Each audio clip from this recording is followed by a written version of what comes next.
আমার এই ছেলেপেলেরা যা শুরু করেছে তারা লাভ দিয়ে হঠাৎ পরিণত হয়ে গেছে। অল্প পানির মাছ বেশি পানিতে পড়লে যেরকম করে এটা অবস্থা তেমন হয়ে গেছে। তাদের বাপ চাষারা যদি পলিটিক্স করতো, যদি আমার সম্পর্কে বলতো, আমি আপত্তি করতাম না। সকাল দুপুর সন্ধ্যা জামাত ইসলামের একটা গ্রুপ, জামাত ইসলামের জুনিয়র টিম, তারা বিএনপি বিরুদ্ধে অসভ্য নোংরা ভাষায় কথাবার্তা বলছে।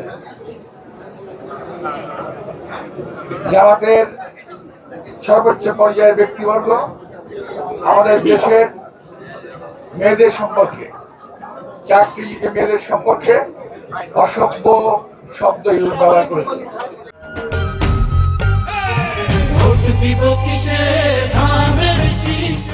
তাদের বাচ্চারা তারাও অপপ্রচার চালাচ্ছে একযোগে। তাদের মুখের কথাবার্তা লাগামহীন হয়ে গেছে। গণতন্ত্র আছে বলেই একটা মানুষকে যে কোনো ভাবে কথা বলা যাবে, যা কিছুতেই বলা যাবে, যাতে করা যাবে, এটা কিন্তু ঠিক না। আমি বলতে চাই, আপনারা রাজনীতিতে আসছেন, আপনাদেরকে স্বাগত জানাই। আমি যখন রাজনীতি শুরু করি তার আগে আমি সুসংবাদ করেছি এলাকাতে। সামাজিক উন্নয়ন থেকে আমি কমিশনার হয়েছিলাম। পরবর্তীতে রাজনীতিতে আসি, ধীরে ধীরে নিজেকে রাজনীতিতে প্রতিষ্ঠিত করার চেষ্টা করি, জনগণের ভালোবাসা নেওয়ার চেষ্টা করি, জনগণের খেদমত করার চেষ্টা করি। পরবর্তীতে 1991 সালে আমি আবার এমপি নির্বাচিত হই। ভাইরা, আমার এই ছেলেপেলেরা যা শুরু করেছে তারা লাভ দিয়ে হঠাৎ পরিণত হয়ে গেছে। এখন অল্প পানির মাছ বেশি পানিতে পড়লে যেরকম করে এটা অবস্থা তেমন হয়ে গেছে, দিশেহারা হয়ে গেছে। এরা আমাদের নেতা তারেক রহমান সাহেব সম্পর্কে কথাবার্তা বলা শুরু করছে, যেটা তাদের মুখে মানায় না। তারা আমার বিরুদ্ধে কথা বলা শুরু করেছে, যেটা তাদের মুখে মানায় না। তাদের বাপ চাষারা যদি পলিটিক্স করতো, যদি আমার সম্পর্কে বলতো, আমি আপত্তি করতাম না। কিন্তু একটা কথা বলে, ছোট মুখে বড় কথা। এরা ছোট মুখে বড় কথা বলছে। আমি বলবো, দয়া করে বিরত থাকেন। নির্বাচন চলে গেলে এই সমস্ত কথাবার্তা বলার সুযোগ পাবেন না, জায়গা থাকবে না, কোথায় বলবেন। আর একটা কথা বলি, জনগণ বুঝে ফেলেছে, জনগণ জানে চুলার মুখ থেকে ছাই বের হয়, চুলার মুখ থেকে কখন সোনা বের হয় না। আমি আবারও বলছি, চুলার মুখ থেকে ছাই বের হয়, কখনো সোনা বের হয় না। আর সোনার খনি থেকে কখনো ছাই বের হয় না। আমরা ভেবেছিলাম, জাতি আশা করেছিল যে আপনারা দেশের জন্য ভালো কিছু করবেন। আমরা মুক্তিযুদ্ধের পরে কখনো বলি নাই যে আমরা মন্ত্রী হয়ে যাব। মুক্তিযুদ্ধের পরে বহুদিন অপেক্ষা করেছি। 71-এর মুক্তিযুদ্ধ, 77-এর কমিশনের নির্বাচন, 91 এমপি, তারপর আজকে এই অবস্থানে আছে।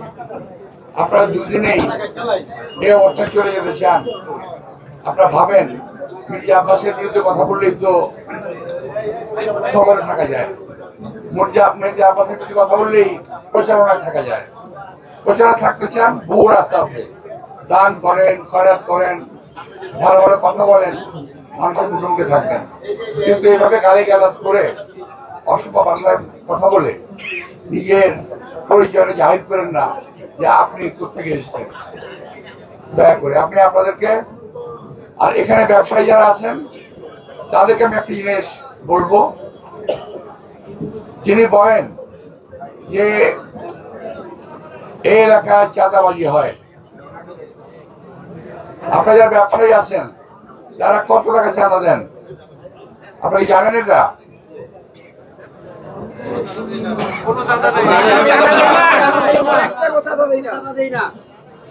চাঁদাবাজের ভয় বলতেছেন নাকি?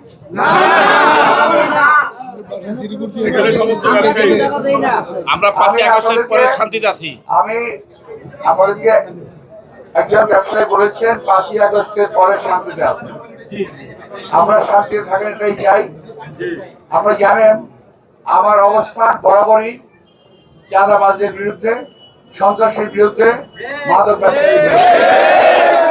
এটা নতুন কোনো বিষয় না, কিন্তু বিদেশ থেকে কিছু লোক আমার বিরুদ্ধে এবং এই দেশে তাদের কিছু এজেন্ট আমার বিরুদ্ধে এমন ভাবে লেগেছে যেমন আমার পুরো শরীরটাই গড়ে উঠেছে চাঁদাবাজির উপর। কখনোই না এই কথা এই দেশের মানুষ, ঢাকার মানুষ বিশ্বাস করবে না। ঢাকার রাজনীতিতে আমি আজ থেকে না, ৭৭ সাল থেকে আমি আছি। একটা লোক কোনো কথা আমার সম্পর্কে বলতে পারবে না ইনশাআল্লাহ। আমার সময়ে এই গুলিস্তান এলাকায় বহু মার্কেট হয়েছে। এখানে আমার একটি দোকান আছে, কেউ বলতে পারবেন না। আমার পরিবারের একটি দোকান আছে, কেউ বলতে পারবেন না। পূর্বাঞ্চল একটি শহর আমি গড়ে তুলেছি, আমি মির্জা আব্বাস একটি শহর গড়ে তুলেছি আমি। সেই শহরে আমি এবং আমার পরিবারের একটি দোকান নাই, গুলশানের মতো জায়গায় আমি মেয়র ছিলাম, ওয়ার্ড মিনিস্টার ছিলাম। গুলশানের মতো জায়গায় আমার কোনো প্লট কিংবা বাড়িঘর নাই।